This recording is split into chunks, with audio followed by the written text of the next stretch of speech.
Saudara-saudara, tidak ada tempat yang lebih membuat orang frustrasi dan putus asa kecuali salib. Tetapi di dalam salib, saudara-saudara, justru ada harapan. Karena di salib Yesus menyelamatkan banyak orang. Saudara-saudara, demikian hidup kita. Kita berada pada kondisi-kondisi yang membuat kita patah semangat, patah hati, hancur hati dan sebagainya. Tapi tidak boleh menjadikan kita orang yang putus asa. Sebab patah hati adalah normal, patah semangat adalah normal. Tapi putus asa adalah menurut saya manusia yang tak normal. Apalagi Anda manusia yang bertuhan, apalagi Anda manusia yang bertuhankan Tuhan Yesus. Baik Ibu Bapak sekalian, Shalom, selamat malam. Jumpa lagi bersama saya Pendeta Jerry Adu, Gembala Sidang Gereja Sidang Jemaat Allah GCI Nazaret Kupang. Ibu Bapak saudara-saudara yang diberkati Tuhan, saya senang berjumpa lagi dengan Ibu Bapak sekalian. Saya senang untuk datang memberkati saudara dengan firman Allah, karena saya yakin seperti janji firman Allah bahwa manusia tidak hanya hidup dari roti saja, tapi dari setiap firman Allah yang keluar dari mulut Allah. Saudara-saudaraku yang diberkati Tuhan, malam ini saya memilih teks Alkitab di dalam Matius pasal 12 ayat yang ke-20 sampai 21. Matius pasal 12 ayat yang ke-20 sampai 21. Bulu yang patah terkulai tidak akan diputuskannya, dan sumbu yang pudar nyalanya tidak akan dipadamkannya, sampai ia menjadikan hukum itu menang. Ayat 21 menarik dari Matius pasal 12. Dan padanya lah bangsa-bangsa akan berharap. Saudara-saudara, sekali lagi saya baca ayat 21. Dan padanya lah bangsa-bangsa akan berharap. Saudara-saudara, tema kita malam hari ini sederhana sekali. Di dalam Tuhan selalu ada harapan. Di dalam Tuhan selalu ada harapan. Saudara-saudaraku yang diberkati Tuhan, seperti kita ketahui hari-hari ini, kelihatannya dengan adanya persoalan virus corona ini, kelihatan ada banyak orang yang frustrasi, takut, kecewa, dan sebagainya. Tapi saya mau ingatkan saudara bahwa selalu ada harapan di dalam Tuhan. Di dalam Tuhan selalu ada harapan. Itu sebabnya dalam Matius pasal 12 ayat 20-21, ini sedang bicara tentang nubuatan tentang Kristus. Nubuatan tentang kedatangan Kristus. Dan ayat 21 menarik, dan padanya lah bangsa-bangsa akan berharap. Itu sebabnya saya bilang, di dalam Tuhan selalu ada harapan, sekalipun kelihatannya tak ada harapan. Sekali lagi, di dalam Tuhan Yesus selalu ada harapan, sekalipun kelihatannya tidak ada harapan. Saudara-saudaraku, itulah ya Tuhan kita, itulah hebat kita, Tuhan kita. Saudara-saudara, dia menggunakan 3 kata, kalau saya boleh bilang, 3 kata berbicara tentang di dalam Tuhan selalu ada harapan. Coba kita buka Matius 12 ayat 20 tadi. Saya baca untuk saudara. Bulu yang patah terkulai tidak akan diputuskannya. Perhatikan kata ini. Ini kemampuan Tuhan kita, ini hebatnya Tuhan kita. Bulu yang patah terkulai tidak akan diputuskannya. Saudara-saudara, poin pertama, di dalam Tuhan selalu ada harapan. Karena ini, pertama, patah tidak berarti putus. Dengar baik-baik. Patah tidak berarti putus. Tadi dia bilang, saudara-saudara, dia umpamakan bulu yang patah terkulai tidak akan diputuskan. Beda antara patah dan putus. Kalau patah, dia masih bisa disambung. Kalau putus, orang diamputasi, kemungkinan tidak bisa disambung. Nah, di dalam Tuhan, selalu Tuhan membawa kita pada kondisi seperti kita berada pada kata patah. Tetapi Tuhan tidak pernah berurusan dengan kata putus. Saudara-saudara, maksudnya apa? Maksud saya begini, saudara-saudara. Setiap orang bisa patah hati, saudara-saudara. Seorang wanita yang putus pacar 3 kali akan berkata, Pak Pendeta, saya tidak akan pacaran, saya trauma. Itu saya sebut sebagai patah hati. Tetapi dalam kekristenan, patah hati normal. Tetapi yang tidak normal bagi orang Kristen adalah putus asa. Alkitab menggambarkan kita bagikan bulu, boleh patah, tetapi tidak boleh putus. Apa artinya? Kita boleh patah hati karena kecewa. Kita boleh patah semangat karena lemahnya tubuh ini. Tapi kita tidak boleh putus asa. Karena Kristus tidak pernah putus asa. Saudara-saudara, sekali lagi ayat ini sedang menubuatkan kedatangan Yesus. Dan Yesus akan digambarkan seperti disalib. Atau Yesus akan disalib. Saudara-saudara, tidak ada tempat yang lebih membuat orang frustrasi dan putus asa kecuali salib. Tetapi di dalam salib, saudara-saudara, justru ada harapan. Karena di salib, Yesus menyelamatkan banyak orang. Saudara-saudara, demikian hidup kita. Kita berada pada kondisi-kondisi yang membuat kita patah semangat, patah hati, hancur hati, dan sebagainya. Tapi tidak boleh menjadikan kita orang yang putus asa. Sebab patah hati adalah normal.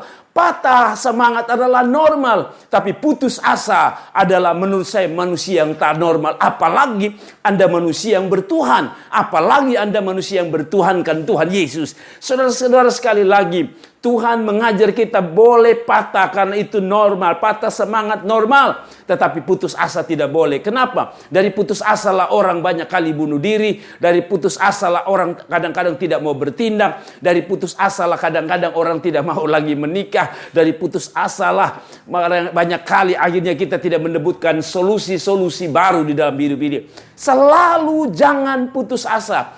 Putus asa adalah pekerjaan setan dalam hidup saudara. Saudara-saudara, Tuhan tidak pernah memberi Anda putus asa. Patah semangat sekali lagi. Boleh. Karena kita telah bergumul lama dalam keadaan yang kita alami hari ini. Kesusahan, air mata. Mungkin membuat kadang-kadang kita sedikit patah semangat. Doa membuat kita patah semangat untuk berdoa. Tapi dengar. Jangan pernah putus asa. Karena kamus Tuhan.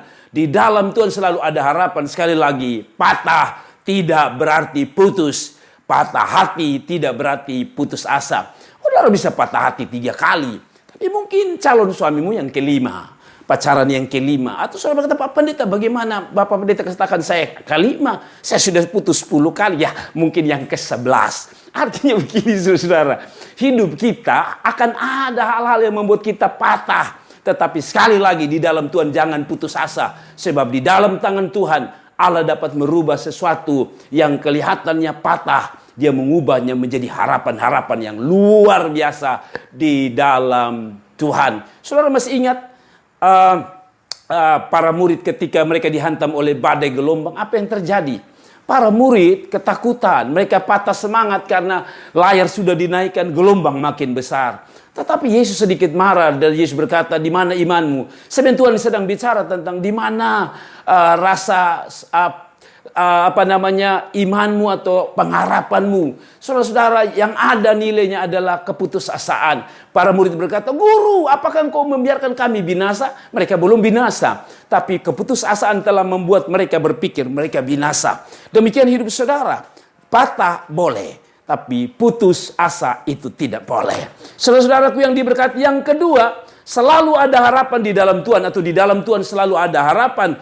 Karena kamus yang kedua, saudara-saudara, pudar tidak berarti mati. Saudara-saudara, pudar tidak berarti mati. Matius 12 ayat 20 sampai 21, atau saya baca sekali lagi. Matius pasal 12 ayat 20. Pudar, sekali lagi, pudar tidak berarti mati. Itulah harapan kita di dalam Tuhan. Saudara, dan sumbu yang pudar nyalanya, pudar saja ya, nyalanya tidak akan dipadamkannya alias mati.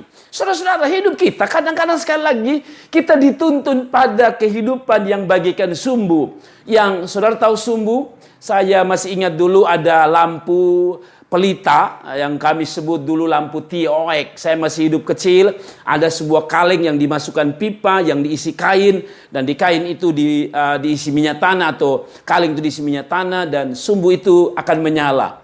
Dan semakin kurangnya minyak, saudara-saudara, akan terasa pudar, apalagi ditiup angin. Nah, tetapi sekali lagi saya suka daripada sumbu itu adalah dia bisa turun, dia bisa pudar, tetapi dia tidak akan mati. Sekali lagi, dia bisa pudar, tetapi dia tidak boleh mati, saudara-saudara. Ketika dia ditiup oleh angin, kelihatannya dia pudar. Kelihatannya dia ingin mati. Saya kadang-kadang lihat angin itu, pada waktu masih kecil, ada ibu-ibu, ada ina-ina yang jual kacang di malam hari. Ketika angin meniupnya, dia makin pudar. Tetapi ketika angin berhenti, nyalanya makin besar. Saudara-saudara, hidup kita digambarkan seperti pelita atau sumbu. Memang kelihatannya pudar, tetapi saya mau bilang, jangan pernah sampai dia mati. Yesus, Tuhan, kadang-kadang mengizinkan kita sekali lagi masa-masa pudar. Apa itu? Saudara, perasaan cinta suami istri kadang-kadang mulai pudar. Nikah awal-awal semua serba panggil baby, sayang, darling, dan sebagainya. Terakhir mulai panggil, woi buncit, woi bontak, woi telinga lebar, woi botak dan sebagainya. Itu tanda bahwa kadang-kadang kita mulai pudar. Nikah 3 tahun kita mulai pudar rasa. Saudara-saudara, tapi dengar baik-baik. Bahaya adalah jangan sampai mati. Perasaan boleh pudar karena yang namanya manusia cinta itu tidak selamanya bisa tetap utuh. Tapi saya mau bilang sama, doakan supaya cintamu tidak boleh mati atas istrimu, atas suamimu, dan atas anak-anakmu. Demikian saudara-saudara pelayan Tuhan. Saudara, kadang-kadang bencana, persoalan, badai hidup, tantangan dalam pelayanan, tantangan dalam kita mengadakan pelayanan-pelayanan, kita melakukan yang baik, orang omong tidak baik, menjatuhkan kita dan sebagainya. Kadang-kadang membuat kita seperti mulai pudar. Roh kita mulai pudar. Tapi saya mau bilang, jangan pernah biarkan sampai dia mati. Saudara-saudara, Daud pernah mengalami kepudaran rohani. Kalau saya sebut pudarnya sebuah roh, yaitu apa? Pada waktu dia jatuh dalam dosa. Tapi doanya sederhana. Dia berkata, Tuhan, jangan ambil rohmu. Kenapa? Saudara, setiap kita bisa pudar. Pelayanan kita bisa kelihatan pudar. Segala sesuatu yang kita kerjakan bisa pudar. Rasa cinta kita kepada keluarga kita bisa pudar. Rasa semangat kita untuk bekerja bisa pudar. Karena tantangan-tantangan dari teman dan sahabat. Tetapi saya mau bilang, jangan biarkan itu mati. Berdoalah, minta supaya roh Allah terus membakar saudara dengan semangat yang api Roh Kudus yang terus membakar Anda. Saudara-saudaraku yang diberkati, sekali lagi, pudar tidak boleh berarti mati. Saudara-saudara, kita bisa punya nama yang pudar karena orang menjatuhkan kita, karena orang gosip kita. Tapi yakinlah, nama itu mungkin hanya pudar untuk sementara waktu. Karena menurut Alkitab, harapan kita yaitu Yesus sebagai harapan kita. Dia akan membuat kita makin terang. Saudara-saudaraku yang diberkati Tuhan, Amsal mengatakan, kalau saudara baca Amsal 4 ayat 18, bukan hanya pudar. Selama dia belum mati, Anda masih punya harapan. Saudara-saudara, saya baca, tetapi jalan orang benar itu seperti cahaya fajar yang kian bertambah terang sampai rembang tengah hari. Sekali lagi, apapun bisa membuat kita pudar. Saudara-saudara, persoalan-persoalan hidup, badai-badai hidup, tantangan hidup, kekecewaan demi kekecewaan, kadangkala membuat pudar rasa cinta kita kepada Tuhan atau pudar rasa semangat kita. Tapi saya mau bilang sama saudara, di dalam Tuhan, dia mengubah bukan hanya pudar, tapi dia mengubah dari yang pudar tadi menjadi terang lebih luar biasa. Saudara-saudara, hari ini orang bisa jatuhkan saudara dan kelihatannya nama baikmu pudar, kelihatan karirmu mulai pudar, kadang mungkin bisnismu mulai pudar, kadang-kadang mulai jabatanmu mulai pudar, segala sesuatu kelihatan pudar, mulai buram, kelihatan tak jelas, masa depanmu mulai pudar karena ada sesuatu yang terjadi dalam hidupmu. Datanglah kepada Tuhan. Alkitab bilang dia tidak akan bikin pudar, tapi dia bikin nyalamu makin terang, makin benderang. Dan saya percaya itulah harapan kita di dalam Tuhan. Tidak boleh putus asa, karena Tuhan bisa buat sesuatu yang pudar, nyalanya menjadi terang benderang. Saudara-saudaraku yang diberkati Tuhan, saya ingat pemilik KFC, Kolonel Sanders. Dia berulang-ulang mengalami kepudaran waktu dia mulai coba menawarkan produk ayam gorengnya kepada satu tempat ke satu tempat. Yang saya baca kalau tidak salah, dia mengalami 1000 kali kegagalan. Saudara-saudara, pudar mungkin dia, pudar semangatnya. Tetapi dia tidak pernah putus asa. Kenapa? Karena dia meyakini bahwa hidup ini mungkin hanya pudar, tetapi akan datang terang. Hidup kita bagaikan, tadi dia bilang, rembang cahaya fajar. Saudara tahu fajar, saya sudah bilang, fajar itu beda dengan sore hari. Karena fajar itu, kalau saudara lihat itu apa yang terjadi? Senja dan fajar itu beda. Saya sering bilang, fajar itu beda. Kalau fajar itu dari gelap kembali terus dan makin terang. Itu fajar. Tetapi beda dengan senja. Senja terang luar biasa. Lalu datang kegelapan. Di dalam Tuhan kita bagikan fajar, dikatakan dalam Amsal. Kita bagikan fajar yang makin terang, menderang kehidupan kita. Saudara-saudara, Apapun boleh terjadi, kelihatan masa depanmu mulai suram, kelihatan harapanmu mulai suram. Tapi yakinlah di dalam Tuhan.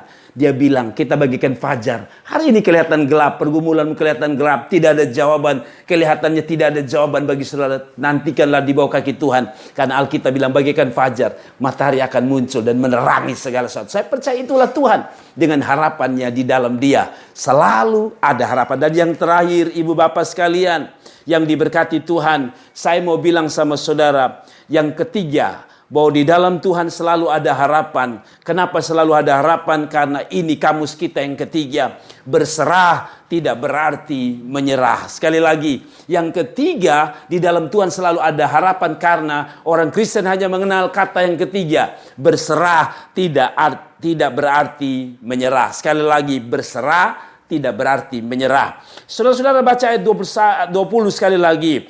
Dan sumbu yang pudar nyalanya tidak akan dipadamkannya sampai, perhatikan ini, sampai ia menjadikan hukum itu menang. Saudara-saudara, sampai ia menjadikan hukum itu menang, dan padanya lah bangsa-bangsa akan berharap. Saudara-saudara lihat ini, saudara-saudara, hidup kita bagaikan kita berada di ruang sidang, ruang pengadilan.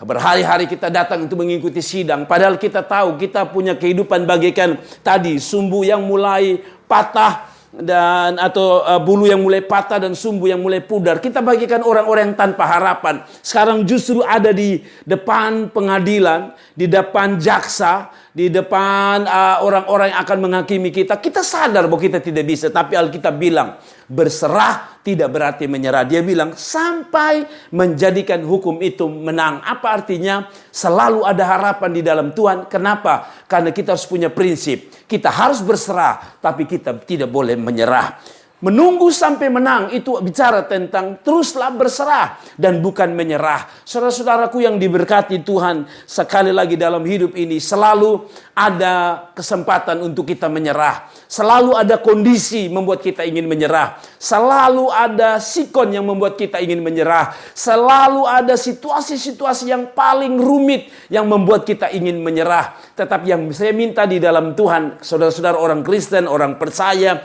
orang yang selalu cinta Tuhan, saya mau bilang sama saudara, apapun profesi Anda, apapun status Anda, siapapun Anda, mau orang miskin, orang kaya, orang muda, orang tua, anak-anak, saya mau pesan saya satu saja, berserah tidak berarti menyerah. Apa beda antara berserah dan menyerah? Saudara dengar baik-baik. Apa artinya atau beda antara berserah dan menyerah? Berserah atau menyerah itu lebih pada putus asa. Menyerah itu tanda putus asa. Lebih berhubungan dengan putus asa. Tetapi berserah itu lebih mengarah kepada pengharapan. Saudara-saudara, kenapa kita berserah kepada Tuhan? Karena kita sadar bahwa kita tidak bisa. Tapi Tuhan bisa. Itu berserah. Itu sebabnya kita letakkan hidup kita kepada Tuhan. Persoalan kita ke dalam tangan Tuhan. Pergumulan kita ke dalam tangan Tuhan. Kenapa? Kita itu disebut berserah. Kenapa? Karena kita menyadari Tuhan masih mampu. Di dalam Tuhan masih ada harapan. Beda dengan orang putus asa. Saudara-saudara, orang putus asa atau yang tadi saya sebut sebagai orang yang menyerah, itu adalah orang yang putus asa. Sekali lagi, menyerah itu identik dengan putus asa. Dan orang Kristen harusnya mengatakan dia punya Tuhan Yesus. Hidup memang ada persoalan, hidup memang ada air mata, hidup memang ada tangisan, hidup memang ada beban, hidup memang ada persoalan yang rumit, hidup memang ada sakit penyakit, hidup memang ada begitu banyak persoalan, hidup memang ada badai yang besar, hidup memang ada raksasa-raksasa persoalan, tetapi dalam persoalan itu yang diminta oleh Tuhan sebagai sumber pengharapan kita adalah berserah dan tidak boleh menyerah. Saudara-saudaraku, menyerah itu adalah sesuatu yang negatif, tapi berserah itu akan melahirkan unsur-unsur yang positif dalam hidup saudara. Saudara-saudara, sekali lagi, hidup tidaklah bebas. Selama kita masih tarik nafas, selalu ada persoalan, selalu ada tantangan, selalu ada onak dan duri. Tapi pesan saya, berserahlah kepada Tuhan. Apa arti berserah? Berdoalah kepada Tuhan waktu saudara punya persoalan. Apa arti berserah? Bertekuk lututlah di bawah kaki Tuhan. Sebab sering orang berkata, antara persoalan dengan jawaban adalah sejauh mana lutut Anda diletakkan di bawah lantai untuk berkata, Tuhan, aku berserah kepadamu. Aku tahu aku tidak mampu, tapi Tuhanku hebat dan luar biasa. Sekali lagi kiranya malam ini, renungan ini menjadi kekuatan, menjadi pemberi semangat. Apapun keadaan kita, mau virus corona kah, mau virus corona kah, mau virus jublina kah, apapun, kita harus tahu bahwa Tuhan kita hebat, Tuhan kita sumber harapan. Selamat malam, saya berharap sekali lagi firman ini memberkati kita dimanapun Anda menyaksikan video ini, atau YouTube ini, ataupun sharing firman Allah ini. Tuhan Yesus memberkati kita sekalian. Salam. Terima kasih telah menonton video ini, dan jangan lupa klik like dan klik subscribe dan klik lonceng untuk mendapatkan notifikasi dari kami.